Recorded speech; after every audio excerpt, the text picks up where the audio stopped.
பக்தி சிறுகதை. பெண்களுக்கு 2 நாள் காட்சி தரும் பெருமாள் பற்றி அறிவோம். பெருமாள் என்றால் அவரது திருவடி தரிசனத்தை காண்போம். ஆனால் அவரது மார்பு தரிசனத்தை அங்கவஸ்திரம் ஏதும் இல்லாமல் காண வேண்டுமானால் கேரளா பத்தனம்திட்டை மாவட்டம் திருவள்ளா திருவாழ்மார்பன் கோயிலுக்கு செல்ல வேண்டும். இதை தரிசித்து வந்தால் செல்வ செழிப்பு ஏற்படும். ஆனால் மூலஸ்தானத்துக்குள் 2 நாட்கள் மட்டும்தான் பெண்களுக்கு அனுமதி உண்டு. 108 திவ்ய தேசங்களில் ஒன்று.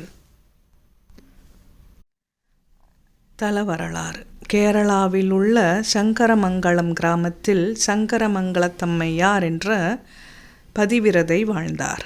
இவர் ஏகாதசி தினத்தில் விரதம் இருந்து இந்த கோயிலுக்கு வருவார்.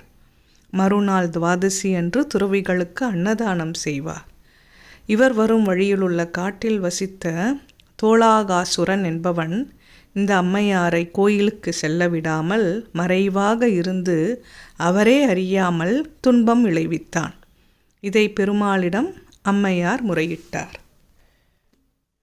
ஒருமுறை அவர் காட்டு வழியே வரும்போது பிரம்மச்சாரி இளைஞன் ஒருவன் ஏதோ ஒரு அசுர சக்தியுடன் போர் புரிவதை கண்டார். சற்று நேரத்தில் சப்தம் அடங்கிவிட்டது. பிரம்மச்சாரியை காணவில்லை. அம்மையார் கோயிலுக்கு வந்தார். அங்கே பெருமாள் காட்டில் பார்த்த பிரம்மச்சாரி இளைஞன் போன்ற தோற்றத்தில் இருந்தார். தன்னை பாதுகாக்க பெருமாளே நேரில் வந்து அசுரனுடன் போரிட்டதை அம்மையார் புரிந்து கொண்டார். பிரம்மச்சாரி இளைஞர்கள் அங்கவஸ்திரம் அணிவதில்லை. பெருமாளும் இத்தலத்தில் அங்கவஸ்திரம் இல்லாமல் மார்பு தெரிய காட்சியளிக்கிறார். அவரது மார்பில் லக்ஷ்மி திருநிரந்தரமாக குடியிருப்பதால் இவருக்கு திருவாழ்மார்பன் என்ற பெயர் ஏற்பட்டது. மற்ற தலங்களில் பெருமாளின் திருவடி தரிசனம் முக்கியம். இங்கோ மார்பு தரிசனம் சிறப்பானதாக கருதப்படுகிறது. உப்புமாங்காய் சங்கரமங்கலத்தம்மையார் பிரம்மச்சாரிகளுக்கு தானம் செய்தபோது பெருமாளும் பிரம்மச்சாரி வடிவில் வரிசையில் நின்றார். கழித்த உணவை ஏற்ற அவர் அப்பெண் விரதம் முடித்து தான் சாப்பிடுவதற்காக வைத்திருந்த உப்புமாங்காயை கேட்டார்.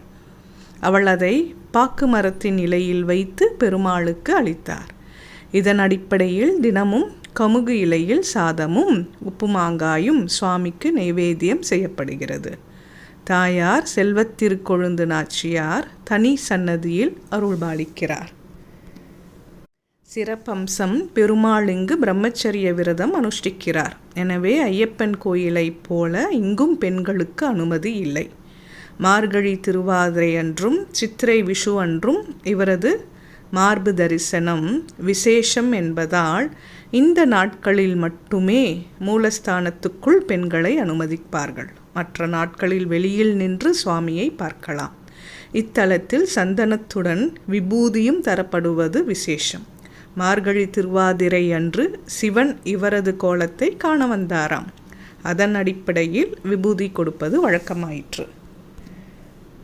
கருடாழ்வார். பொதுவாக கருடாழ்வார் பெருமாளுக்கு எதிரில் அருள்பாலிப்பார். ஆனால் இங்கு 50 அடி உயரத்தில் உள்ள கல் தூணின் மீது பறக்கும் நிலையில் அருள்பாலிக்கிறார். கருடனுக்கு தங்க கவசம் சாத்தப்பட்டுள்ளது. பெருமாளை வணங்குவோர் தங்களது வேண்டுகோளை அவரிடம் சொன்னவுடனேயே கருடன் அவரை ஏற்றி செல்ல தயார் நிலையில் இருப்பதாக ஐதீகம். நாட்டிய நேர்ச்சை.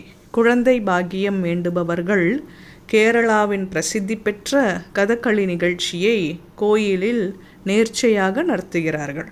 இதற்காக கலாக்ஷத்ரா என்ற குழு கோயிலில் உள்ளது.